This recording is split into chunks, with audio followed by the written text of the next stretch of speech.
No one that cannot take your place. They cannot take your space. That is a fact I cannot erase. And no, you are the one that makes me smile. Make me float like a boat upon the Nile. Girl, you are my African queen, the girl of my dreams. You take me where I've never been. You make my heart go ding-a-ling-a-ling. Yeah.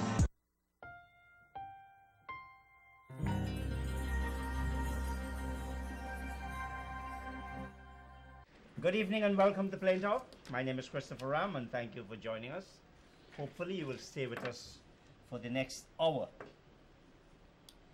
Early this evening, the Demerara Waves reported the Minister of Finance, Winston Jordan, as saying the government is about to borrow $10 to $15 billion to fund the operations of Skeldon and Enmore sugar estates, even as he defended the decision to separate the estate's operations from Guyana Sugar Corporation.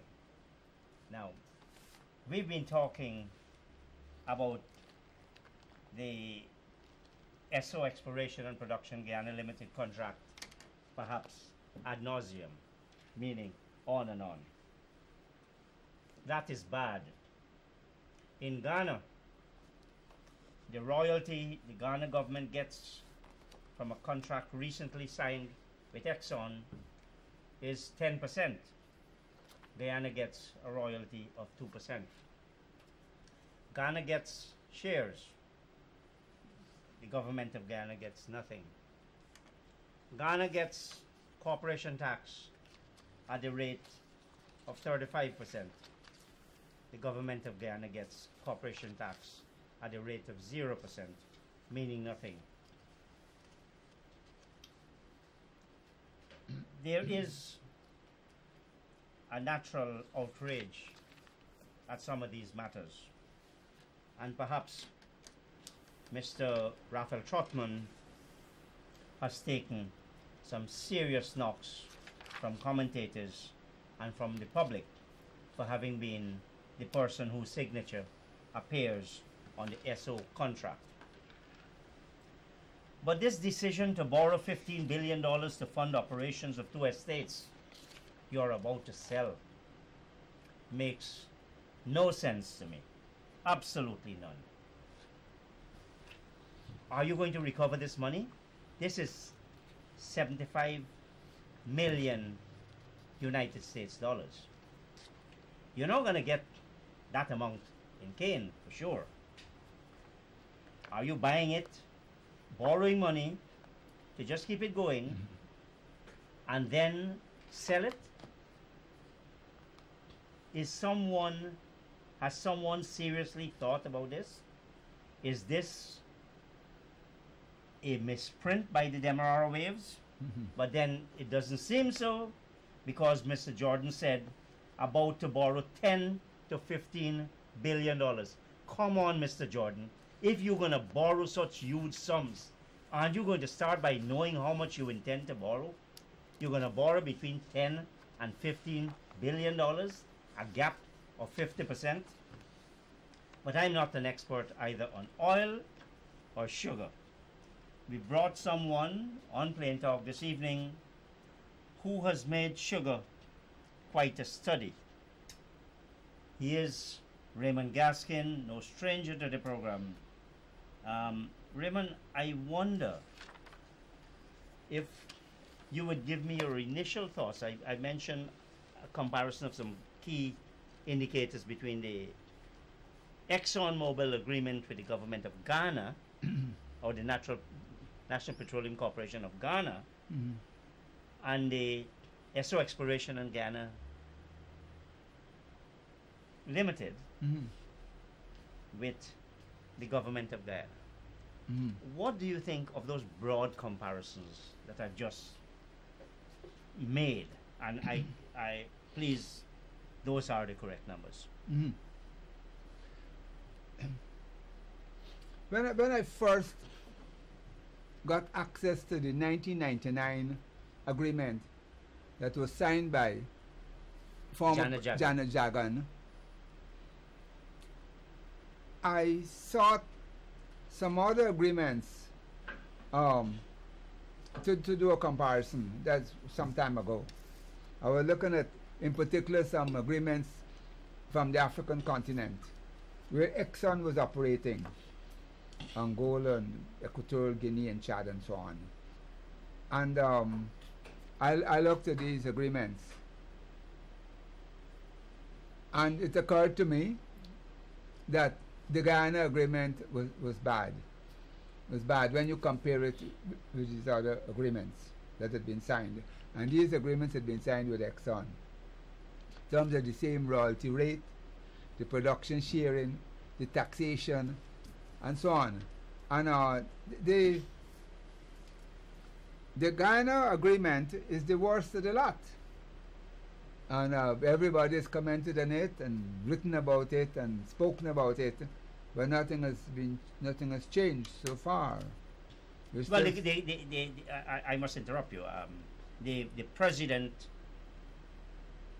Mr. David Granger, has said nothing is going to change. He has no intention of renegotiating his contract. That's what I'm saying.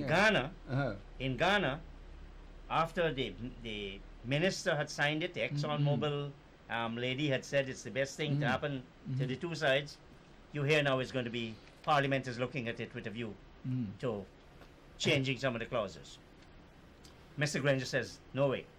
Yeah, well, the Exxon agreement, the Exxon SO agreement in Guyana should also attract the attention of Parliament here, the National Assembly. The problem we have here is that the opposition is not credible in demanding anything about this present agreement, because when they first signed with Exxon, they themselves did. Yeah, but it's not only the opposition. What about the people? This is the national patrimony. This is not about the opposition now. But the opposition party, but should be demanding that this matter be put before the National Assembly, they themselves don't want to do it. But if the government says we're not doing it. The government said they're not doing it. So what is to be done then? I've invited you to tell us. Well, what you think. In my opinion, and I read your piece about that the contract is anti-constitution. If something is anti-constitution in this country and it's pointed out to the politicians and they don't want to change it, in my opinion, the person to change it, if it is to be changed, is the High Court. And we should go there and put the matter before the Honorable Court and see what they say about it. And if it's illegal, demand that it be changed, it be rectified. It is my considered opinion that in the present situation, the only people really who can change this thing would be the courts of Guyana. And those who want to really have it changed ought to go there, because these politicians won't change it. I've come to that conclusion. You said it's the worst contract. If you compare it with some of the known African countries. In what regard? In what respect? Yeah, the royalty rate, the taxation, the share, and so on. What the country is going to get out of the whole thing. In this contract, we know here, we talked about it. You've written about 36 articles and this thing so far. There's no insurance in place for this thing. There's no performance bond. The entire contract is defective. It violates the Petroleum Act, the Exploration Act, and 6504 and 6505, I think, both of that. And it's a challenge to the Constitution. The whole thing needs to be challenged. Everything. The Tax Act, Article 51, it is not even consistent with the acts, with the Petroleum Acts. We've looked at it. We've looked at all the clauses. Why do you think the government is being so resolute in saying that it has no intention of renegotiating this contract? Well, if you read Stephen Call's book on ExxonMobil, he says there that as a general rule, ExxonMobil does not renegotiate But contracts. you've just seen what has happened in Kenya. Yes. So, as a general rule, they hold firm. So they don't renegotiate contracts. But we had a golden opportunity to renegotiate the 1999 PSA, because at that time oil wasn't found, but oil was found here recently. And Exxon SO did not have a production agreement. They had an exploration license, but they didn't get the prospecting production. one, yeah. A prospecting, but they didn't get the production license. And they're the ones who called for new agreement. Yes, and we had an opportunity now to rectify all the problems in the old agreement, because now we have to give them a production agreement, and we didn't do that. You know, We didn't do that. I am hearing that Mr. Raphael Trotman has been unfairly targeted as the butt of the criticisms, that there are others who might have been involved at the cabinet level. Do you think there are any redeeming qualities in the Well, face of all of this? first of all, the government is still secretive about this thing. They have not released the bridging deed up to now. We don't know who negotiated this thing up to now. Or the prospecting license, or the production license. So None of these things. That's correct. So they're still being secretive all the time. And Trotman is the minister, of course, responsible. But And under the act. Under the act, he's the one who negotiates. But we will have to say the entire government and the entire cabinet have to carry the can for this particular one, including Trotman, of course, who is being the main minister responsible for this sector.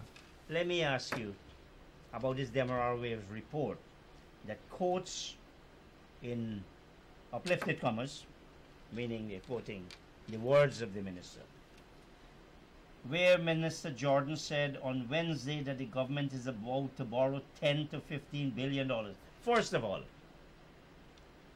is there not some kind of parliamentary oversight? Can a man just go and say, I want to borrow $15 billion and he just like that? Well, I guess the banks will give him the loan, because a loan of that nature would come with the government guarantee. So any bank that holds a guarantee from the government of Guyana would be willing to lend you 10 to 15 billion because it's guaranteed. So the banks are not carrying no big risk for a loan like that. And the government of Guyana will not be able to borrow 10 to 15 billion on the estates or on the company or Gaisuko or an Enmore in the present situation. But parliamentary approval. Should they just be allowed to do this? I mean, No, this is taxpayers' money. This money right. is coming out of taxpayers' money. That matters. That's what they call urgent public business. That should attract the attention of the National Assembly. That the government wants us to borrow $15 billion. And look for what? Yeah. But this nonsense, you'll see, would probably have the support of the GAWU and the PPP, because of this foolish idea that the estates are being reopened. The fact of the matter, the estates are not being reopened. But GAWU is running with this idea. That's a great idea, and they're suggesting to reopen all the other two estates too. But this money is not to reopen the estates, to produce sugar and re-employ all these thousands of people who've been sent home. This money is not for that. This money is to make the estates that are now being put up for sale more appealing to the purchasers. That's what the money is to be spent for. But yes, So you got to own house selling, the man say, look, what about if you fix it up nicely and then give it to me? That's what's happening there. So, And the government is agreeable to fix it up.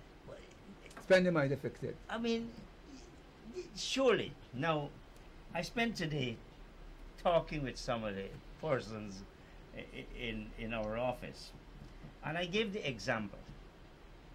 If you have to go to work and your day's income is say $5,000, and it costs you to get to work $7,000, you don't bother. That's correct. And it's in elegant accounting language, they says if marginal cost exceeds marginal revenue, the answer is no. Why would the government be doing, what's the economic logic? Here you have Mr. Winston Jordan, an economist with a postgraduate degree. You have no doubt Mr. Holder. He has a degree too? as well. Yes, he has Is a that degree. right? He went to university? I wasn't aware of that. Yeah, he has. I am not aware of that. It doesn't Well, I'm telling you. Oh, well, if you say so, I believe you, but it doesn't come across to me as somebody who had a tertiary level education. It doesn't come across to me either somebody who had secondary education, to tell you the truth. But this whole question of fixing up the thing before you put it for sale. No, okay. Chris, in the Parvatan report, Chris, Parvatan report said, spend the money and fix the thing before you sell it. So I won't be surprised if what they're doing there now. This is the Parvatan report. But hold on, the Parvatan report spoke against privatization. They spoke against it, but in some of the recommendations, it said fix the thing up before you sell it.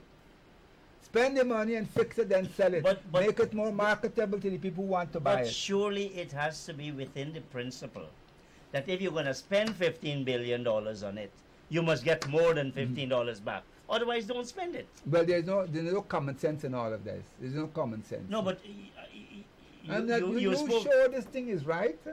You know, just looking at it prima facie, it sounds like, is it 1.5 billion or 15? Well, if it says about to borrow 10 to 15 billion dollars, it can't be more. It sounds like craziness to me. It can't be a point. No, something. It No, like Raymond. craziness to me. Though. No, the whole Raymond. idea is crazy.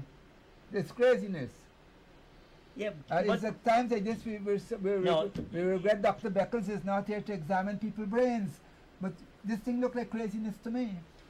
You sure it's 15 or 1.5? I don't know. No, it's 10 billion to 15 billion dollars. Well, I hope the Mara Waves got it wrong. Because if this is 15 billion that the government wants to borrow to put into Skeldon and Enmore, I have to say this is sheer craziness. This is craziness. And there's only one institution in this country still that admits people for craziness. It's a dilapidated place in Berbice. But this is craziness. To say you want to borrow $15 billion to do Skeldon and Enmore. These are estates that you have closed. Who Now, closed down, yes. But they will get a lot of political support for this from the other side because of this foolish idea that these estates are being reopened and people are being rehired to do cane and sugar and all of that. well, other side is perhaps just as stupid. That's correct. Yes, absolutely. And Gao will see in this that they could start collecting union dues once again from next week from these people.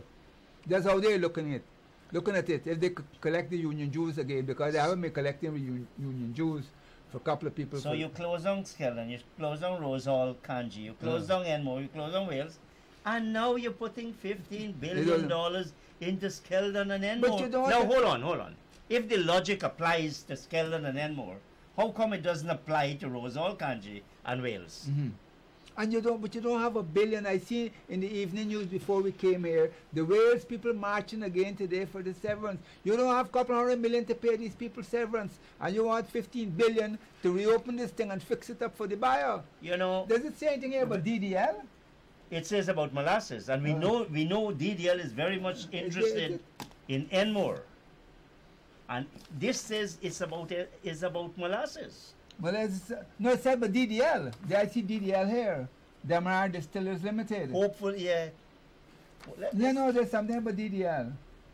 There is an interesting model for Enmore prior to its complete diversification, and that will be involving, hopefully, DDL. Yes.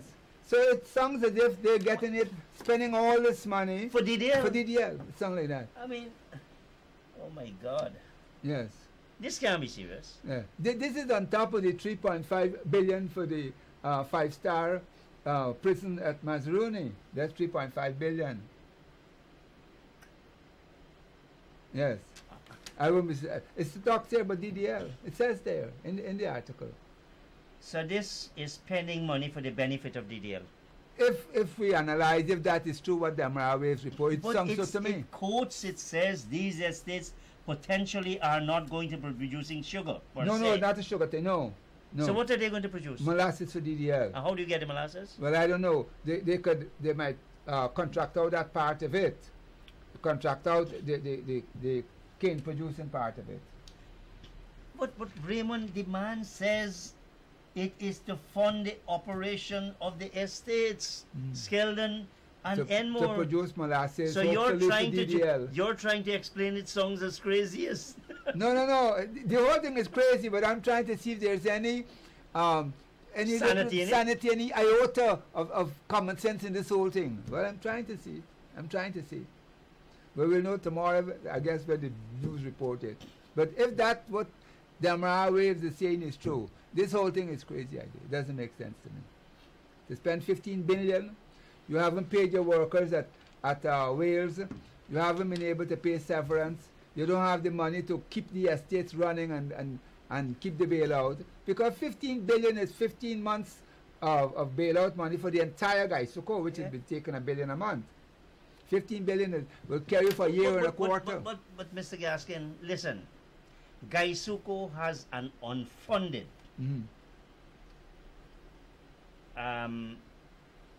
scheme that is in its big deficit. Now, Komal Chand and Gao does not seem to be making much noise about that pension fund. No. That's a serious issue. And it's a defined benefit scheme, meaning the workers are guaranteed particular benefits. Forget TESPA for now. This is money that has been put into the scheme. Well, And we're not funding that scheme. We go in and throw $15 billion. this is hard to believe, this, what you're writing. Very difficult to comprehend that such a thing could happen. So maybe I should hope that next week I come and say, well, it was all wrong. Yes, I'm hoping too, because this is craziness. This is craziness. But But let's go back to this. This entire piece, posted by no less a person than Dennis Chabrol, an experienced journalist, quotes the the finance minister. Mhm. Interestingly, he doesn't quote Mr. Ola, the Minister of Agriculture. No. He seems to be out of this. Now, That's correct. Gaisuko can't run the factory, can't do the operation, No. but you put it to NISIL. NISIL is this organization which we all used to make fun of. Yeah, but NISIL has turned it over to SPU. The SPU now But SPU is part of NISIL, is it? the SPU is a unit of NISIL. Yeah. But the SPU has No, but- effective control of these four estates. But so, That's right. so SPU, so you are telling me, who heads the SPU? A gentleman called Mr. London. And where is he from? I think he's from Jamaica? he's a Jamaican, I think. So he has come and he's telling us now to spend all his money. I don't know who's telling us to do it, but from Well- what I read, the DDL people are involved in some of it. But the Looks like- finance minister defended the decision to close the estates, lay off workers, and place the estates in the hands of NISIL's special purpose unit. Yes. He argued that it would have been more expensive to keep them open, especially in the areas of staffing costs. Now, Mr. Jordan himself seems to be confused. It can be more expensive than 15 billion because the Gaisuko bailouts have been $1 billion a month for the last couple of years. This doesn't make sense to me. But then I see this connection here between the molasses people, and I'm wondering if there's more to this than meets the eye.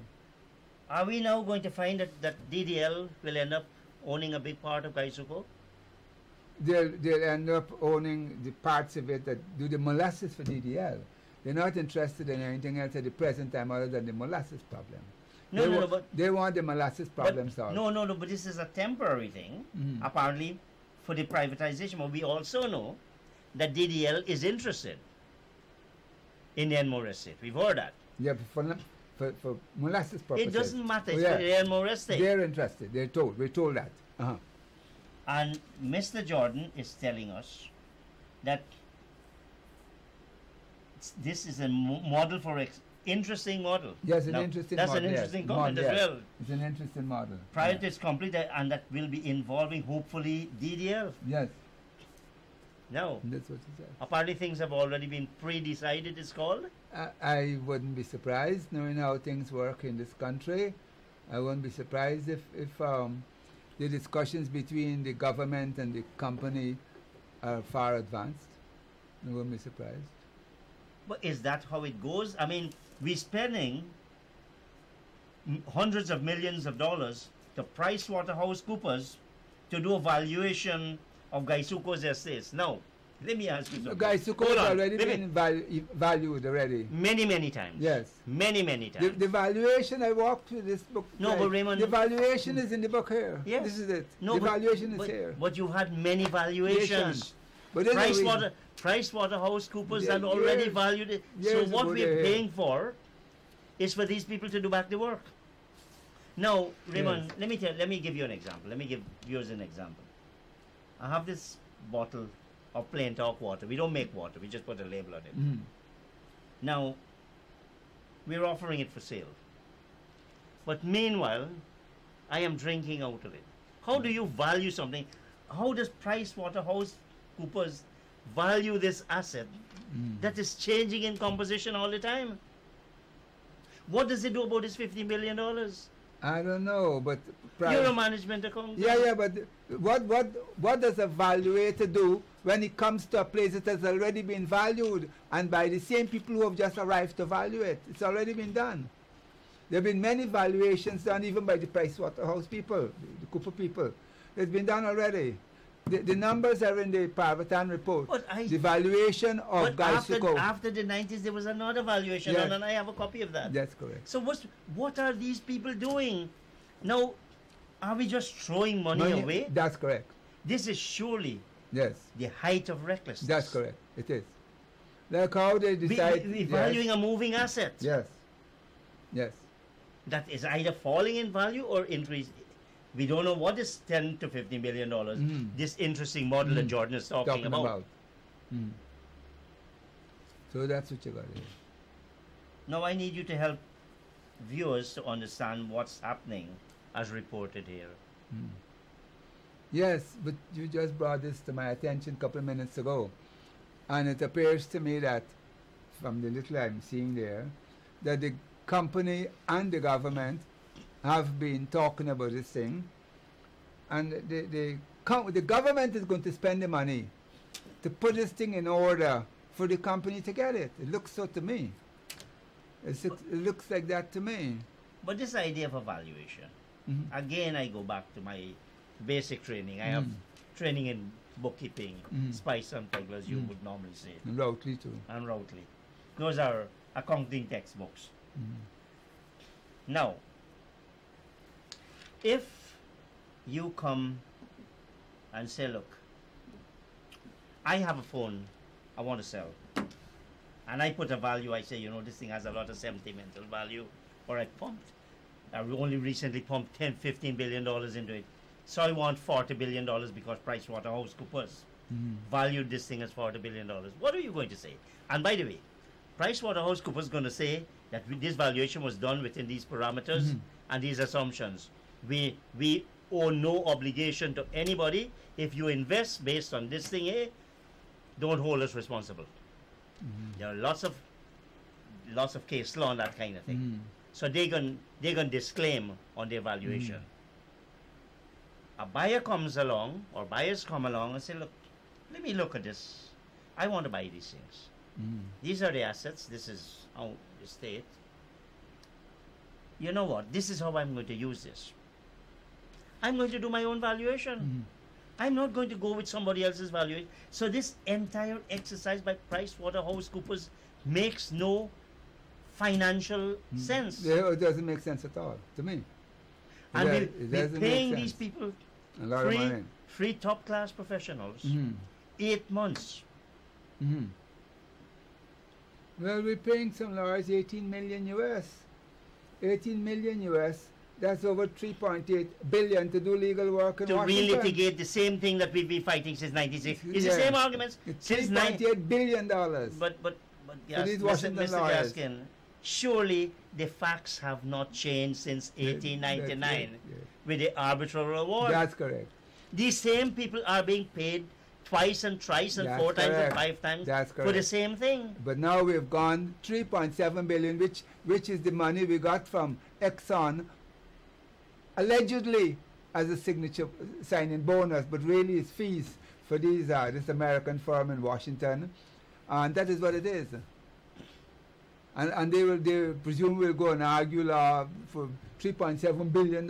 Which law, Raymond? Listen. No, it's like, that's a good question. The issue to be decided here is that some dead man's statement That's correct. can undo an international But agreement that has lasted for 60, know that. 56 years. But even if we needed lawyers to go to Geneva, the ICJ, we have some top lawyers down here. So we have like Scotland, who has a doctorate in international law. We have Professor Bulkan, who's back here now as an appeal court judge. We got some top lawyers here like Ian Chang, who knows plenty of law. Carl Singh knows a lot of law. We got a lot of lawyers down here. Duke Pollard and Duke Pollard, he's at the UG. He's a big international law, and he's written on the law. Why would you need to pay $3.7 billion to some guys in Washington? We got all these top lawyers in Guyana. We could send them there. But if you're really looking for a lawyer, yeah, but the thing is, what issue are we going to be litigating here? That's correct. That should be the issue, isn't it? Yes.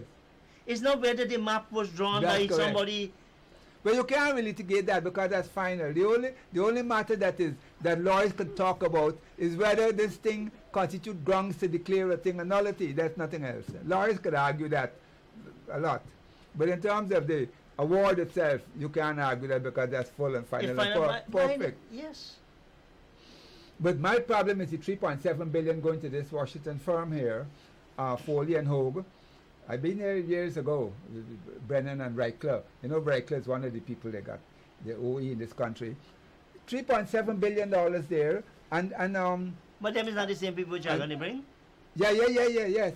Reichler and Janice Brennan. Brennan, same people. $3.7 billion for them, and what they're calling the signing bonus, the final paragraph of the production sharing agreement is not really the signing bonus. It's a provision for fees. The fees. And that is why Exxon telling them keep the money separate. So when we need the money to pay the white guys in Washington, the money is available. If you put in the consolidated fund, you got to go to Parliament and all that kind of thing to get it. Keep it separate at the Bank of Ghana so we can draw it when we want it. That's what's going on there. That's what's going on there. So here it is. We the taxpayers. And Exxon pushing that process, pushing because well, I don't know and you don't know. I know. I can say this. They can challenge me if they wish. They have a lot of public relations people here because Exxon hasn't been drilling outside Essequibo where the big oil is. Exxon wants to go there, but they ain't too sure about Maduro. Cause Maduro bad too sometimes, like some of our people here. So he said, we'll give you the money, Mr. Granger. You go and get a clearance from the ICJ so we can go outside Essequibo and drill. That's what's going on here. I'll give you the money, you go. We can't go. But if you get a clearance, we'll go and drill outside Essequibo. That's what's going on. That's what's going on here. Maduro and Exxon have a lot of problems in Venezuela. The claim that Exxon made against the Chavez government was $11.9 billion after they left. The ICJ rule, the International Arbitration rule in it. Yeah, and they got it? And Chavez said... So you ain't got time for them things. Yeah, no, yeah. That's correct. So Exxon wants to go and drill there outside Essequibo, but because of the problem with the other drill ship that was there earlier, the Perdana, I think is the name of it. Yeah, Anadarko, is it? Yes. Owned by Anadarko. That's correct. They don't want to go. So they asked Mr. Granger, you please go. This is the money. You get your people, you go. Get the clearance for me. I want to go. You get it for me so I can go and drill. That's what's happening here. That's exactly what's happening. They don't want to tell you what's happening. But I'm saying it. If they want, they could deny it or challenge me if they wish.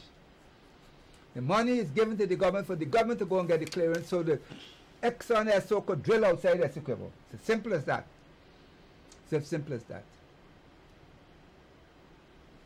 It's as simple as that. Because they've been drilling outside Berbice there all the time. They want to go to Essequibo where they got the big oil outside Essequibo. That's what's going on. And I don't know if you noticed it. In the 1999 Janet Agreement, I call it, there's 60,000 square kilometers for that prospecting thing. This present agreement with that Mr. Trotman signed is for 28,000 square kilometers, where Exxon has brought in the Chinese company Nexen and the Hess to be partners in this 28,000 square kilometer block. Mm-hmm. They ain't coming in there for free. There's the big money to come inside there. So Exxon has taken half of the thing, 28,000 for new partners, and they're starting selling some other partnerships in some other blocks with Total and some other people. Total, I don't think was with Exxon, was it? In one of the blocks. Are you sure? Yes, in one of the blocks. And then you have Ratio, which is a Ratio and a Toronto company. Ratio, that's the Israeli company. Israeli people. So what Exxon is doing now, creating all these partnerships, because they got 60,000 kilometers out there to thing, 28 is the big one, and they're creating all these partnerships. You got to pay big money to get in there because this is partnership with oil already found. Unlike I think the Tulo and something, they ain't find nothing yet. But these Exxon partnerships, they have big oil already found. Big money to go in there. And there's another problem when we talk of the Ghana. That's a Ghana incorporated company. ExxonMobil is in that country is a Ghana incorporated company. In our case, it's not even a Guyana company. Why would Mr. Trotman, such a seasoned lawyer, Mr. Basil Williams, the chief legal advisor to the government of Guyana, why would they agree to all this? Mr. Joseph Harmon, Ramjatan, Mr. Kemraj Ramjatan, Vice President, Prime Minister 5 Nagamutu. lawyers. Why they sign to all? Why they sign to all of that? Yes, Well, because Greenwich said it went to cabinet. Mhm. So you have to accept Greenwich's words. Well, I don't know if it went to cabinet before he signed or it went to cabinet after he signed. But I believe the signing had to do with the 3 checks that Exxon has so put on the table. The 3 checks 18, that 18, 1, 1 and 300,000 US. yes. And if a company put 3 checks on the table like that and tell the honorable minister signing time and you got a pen around here, Mr. Start signing. He would sign it. Of course he would sign it. He didn't even read it. I'm saying to you, Trotman didn't even read the agreement.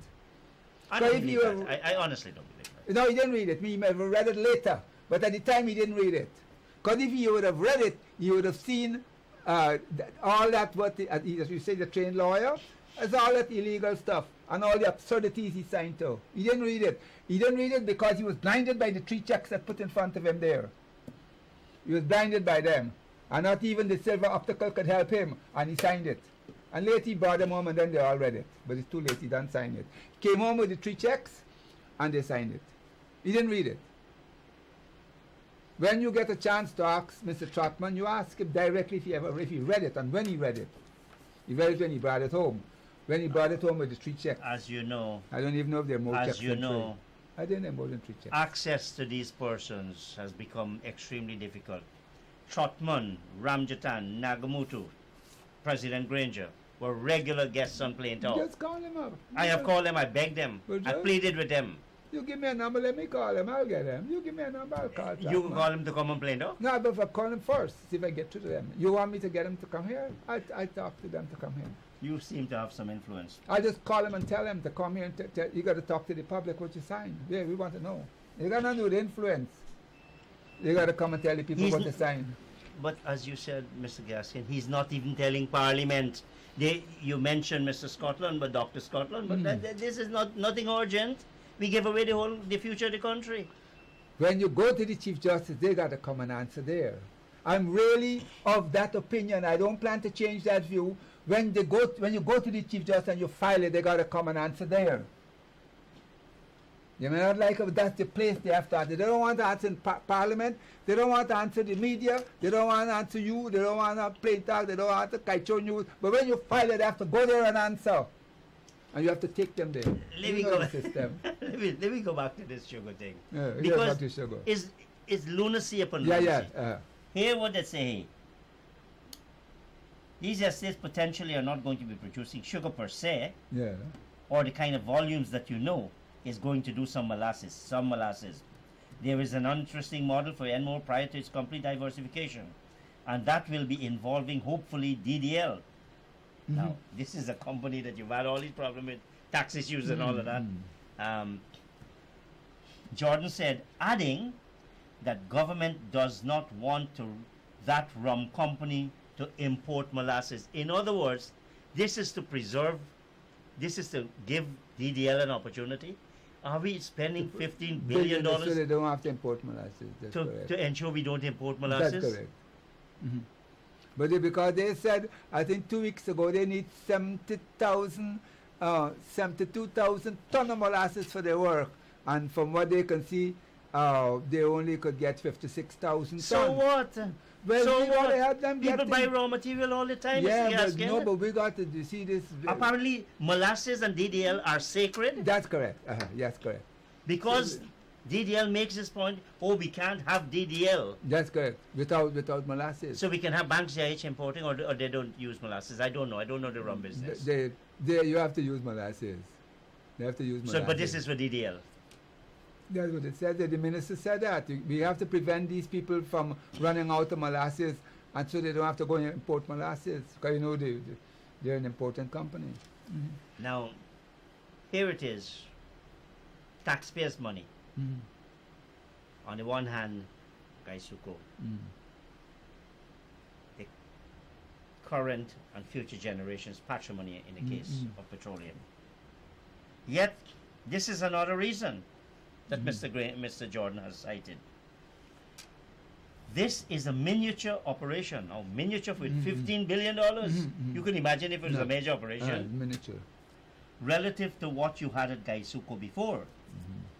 He said, adding that this model sends the right signals to investors, unlike keeping them under the cost-deficient state-owned sugar corporation. Here you pull them away from Gaisuko, you try to make them efficient and so on. The balance sheet looks better and the attraction to the investor is different. Yes. Plus these are now separate entities, as opposed to be one global family under the Gaisuko management. Yes, clearly he has never heard of this concept of carving out. No. You can take a company, you don't have to break up the company, and you carve out portions of it. But apparently Mr. Jordan is saying, let us have separate... and make it attractive to investors. Yes. Make it attractive. So forget the taxpayers. We are concerned, this is another one. So first, DDL and the molasses. Now you want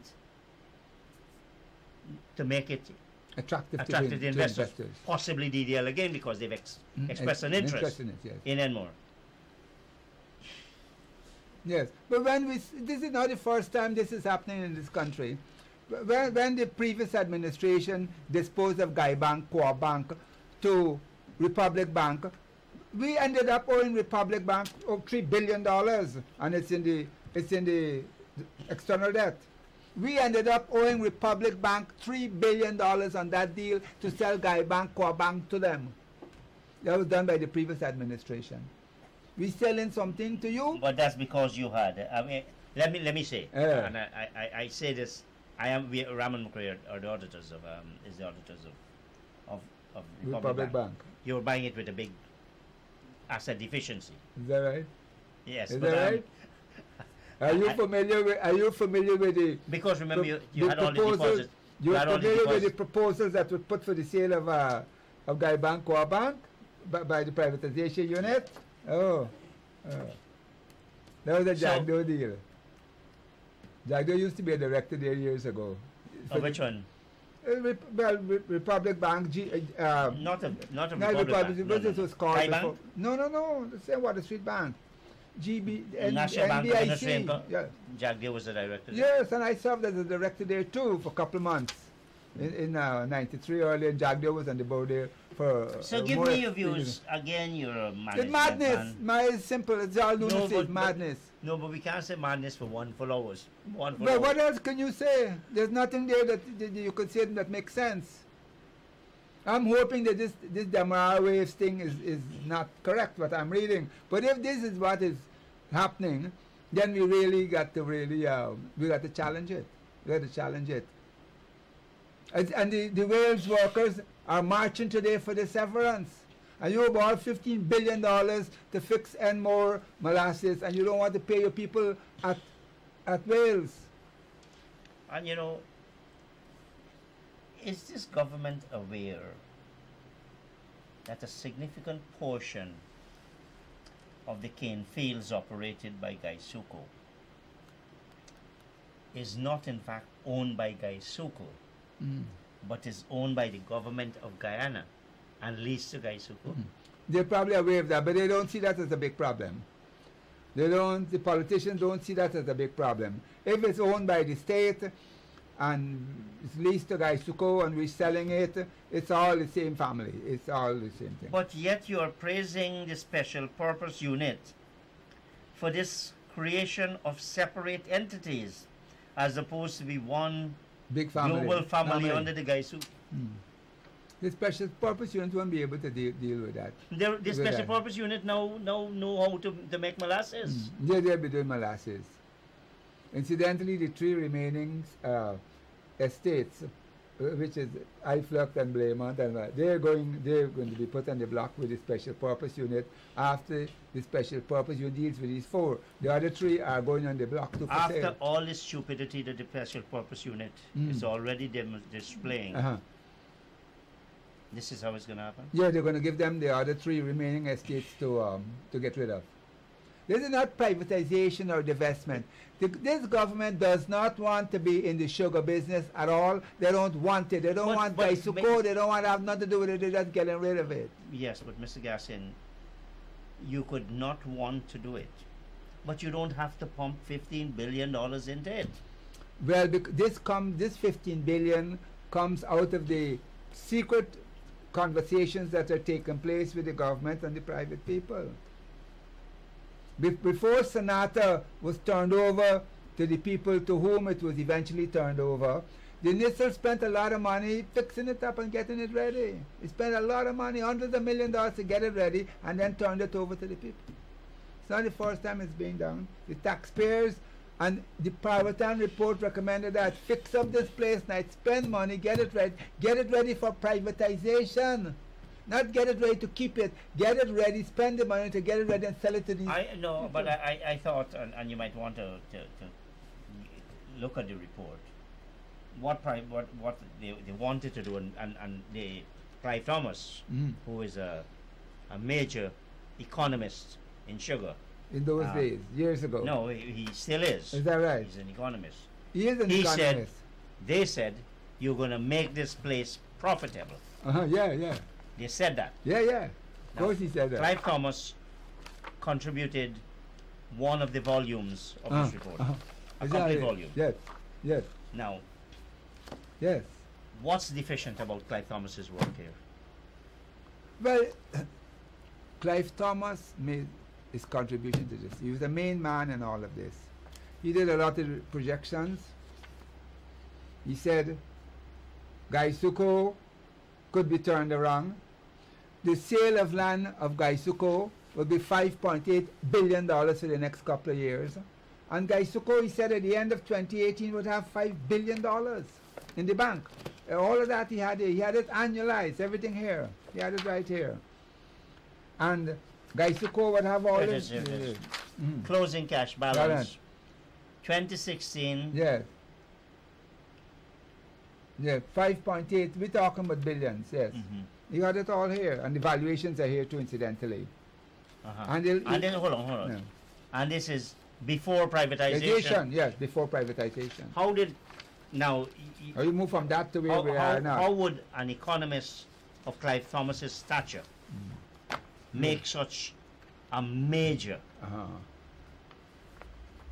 mistake? Well... because he is also chairman of Gaisuko. Yes.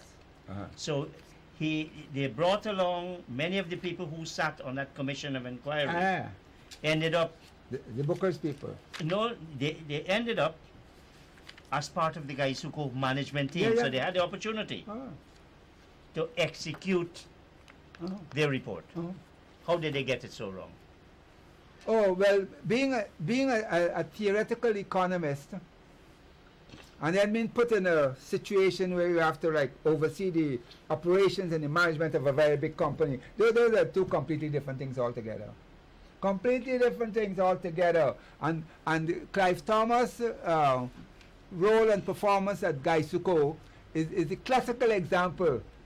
You take a theoretical economist who knows to write book and do research and put him to run a place, and you're total failure. Total and complete and abysmal failure. And it's a disappointment to all of his friends too. It's right here. There's his submission, Professor Thomas. And you look at what he says here. It's all here. October 25th. Yes, and he says here how this thing is going to make a lot of money, man. Make a lot of money. At the end of it all. They'll make a lot of money. He set it Why out. do you think he got it so wrong? Oh, because a theoretical economist doesn't have the skills, and the experience of running any big business. Theoretical economics and running a big business like that, where you have to deal with bottom line and 15,000 workers and production and input and output and all of that is completely different. And he never had experience in any of that. Never had it. And therefore he failed. Because of that, he failed. Now, these decisions translate into borrowings and financing of borrowing and burden on the taxpayer. Yes, all the time. All the time. Who then speaks up for the taxpayer in all of this? Mr. Jordan obviously was jubilant, he was exultant in discussing this $10 to $15 billion loan, which he said NISIL intends to repay the loan over the next 3 to 5 years. From where I wonder? Well, they're going to sell the place, no? When they sell. And recover 15 billion? Yeah, so what's the point? If you can borrow 15 billion, get back your 15 billion, I bet you sell it just have it right there.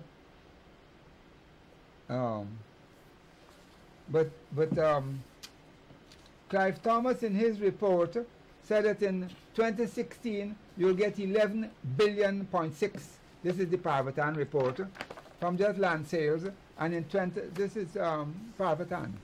No, I'm looking. Yeah, okay. This is Parvatan report. You get 11 billion from the sale of land in 2016, another 11 billion in 2017, 11 billion in 2018, and on and on. Land sales alone would give you 55 billion. Cogeneration would give you 12.9 billion. The packaging plant would give you 10.7 billion. All these billions, nothing ever happened. We're in 2018, nothing ever happened. Nothing happened at all. Tell me something. All this is just what we call it here, gaffing. Do you believe the cabinet has approved this $10 to $15 billion loan to fund operations of Keldon and Enmore? I don't know. I don't have access to that type of No, I'm information. asking you what you believe, what you think. Oh, I think that if Mr. Jordan talks about $10 to $15 billion borrowing, a matter like that would probably have gone to cabinet, and he would have presented it, and he'd probably get it approved, based on all the secret conversations going on up in that place with different people.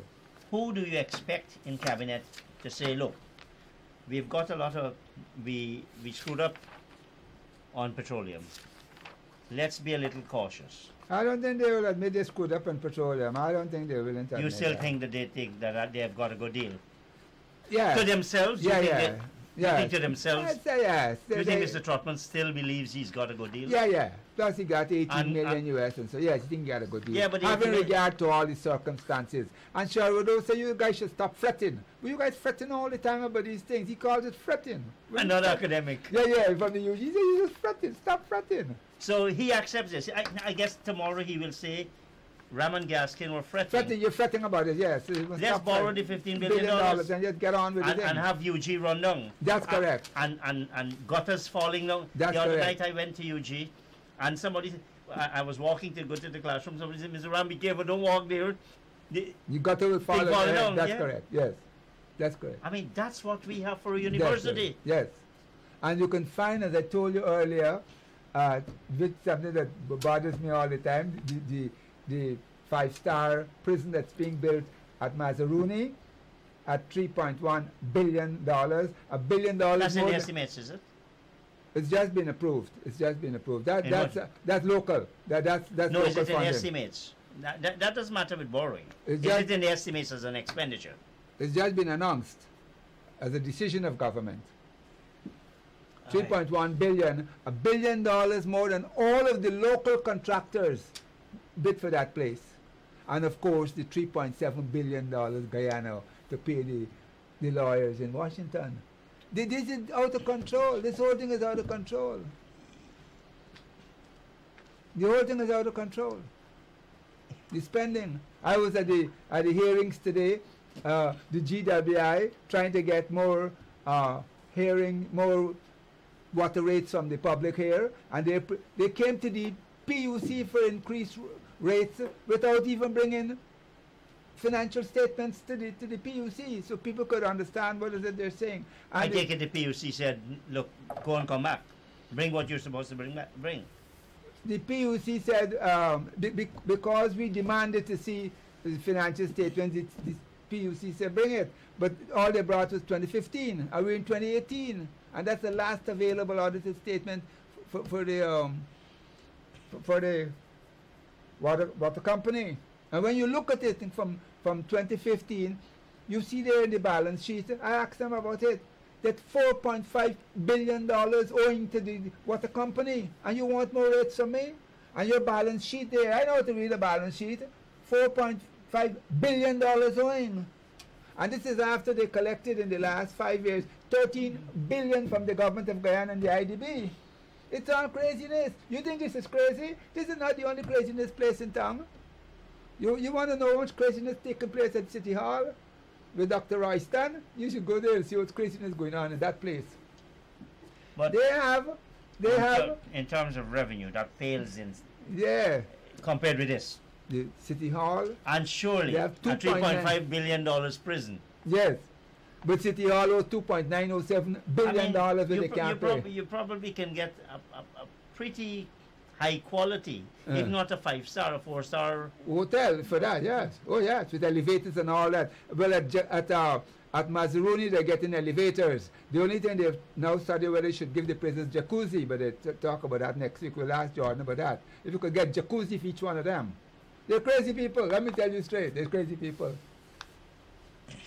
The billions there, the billions for the lawyers, the billions for the GWI, and all over the place, it's sheer craziness. What bothers me? The city council, you know how much craziness at city council? I know. We have to translate this. The ordinary person eventually finances all of this. That's correct. I'm glad you know that. I'm glad you mentioned it. Because at the GWI, the ordinary person is paying the rates for the water. Then he pays the subsidy from the national budget. About $1 billion there per annum. Then he pays again to pay back the IDB loan, which they've taken for the GDI. The ordinary citizen is paying 3 times for this thing. 3 times he got to pay for this thing. That's what you got there. But they only got 917 people working there. Only. Now, so all this money is going down there. Down the drain. And we tell people, you can't get a Christmas bonus. No, that's correct. We got to watch. Otherwise we'll have inflation if we give you a reasonable pay increase. You can't pay your workers at Wales. You can't pay them 50%. A statutory severance pay. You're paying them half and paying them late and all kind of nonsense. But Raymond, I keep making this point. There is a defined benefit scheme that even Gawu seems to be ignoring. You and I make these points all the time. I'm saying to you, time will come when we have to stop making points. And we have to go to a place where we can force them to come and answer. You have to go to a place where they have to answer. The place to go is to the court system. They have to go, you file, they have to come and answer. That's the only place they have to come and answer. They don't answer painter. They don't answer me or Kaichor. They might answer you fretting. But you take them to the Chief Justice, they have to come and answer. Calm now. They have to answer. I keep saying this. I'm not fretting. I take them there, they have to come and answer. It's the only place you can go to make them come and answer, Trotman and all of them. I believe this, and I'm going to do it too on top of it. Now that you mention it, now that you crank me up, I'm going to do it. You don't think I can do it? You watch me. You watch me. They have to answer for all this nonsense. But there's only one place you can answer. I'll go before the lady. So if you were to sum up this business of the government closing their state, reopening them, pumping $50 million. Give me a closing comment. It's unbelievable. There's no common sense in that. It makes no sense at all. It makes no sense in the same way In the same way that it makes no sense to build a prison for $3.1 billion, it makes no sense to pay lawyers $3.7 billion to go to the ICJ. It makes no sense to keep putting money into the city council that hasn't had an audit for the last 10, 15 years. It makes no sense to do all of this. There's a general breakdown of common sense in government. And the sheer madness we see all over the place. We see it in the prison, we see it in the legal fees, we see it at city council, we see it here, we see it at GW and the water all over the place. Like madness is taking over this place. I thought I alone was mad, but a lot of other people mad too. I'm not the only one mad, but I got a mate mad too sometimes. This is madness. I want to thank you for appearing on Plain Talk this evening. We've got some other matters to talk about, like for example, Guyana First, I think is a. But we don't start that conversation now. I'll invite you sometime again soon. Thank you very much for appearing on Plain Talk. Operators and viewers, thank you and good night. See you next week.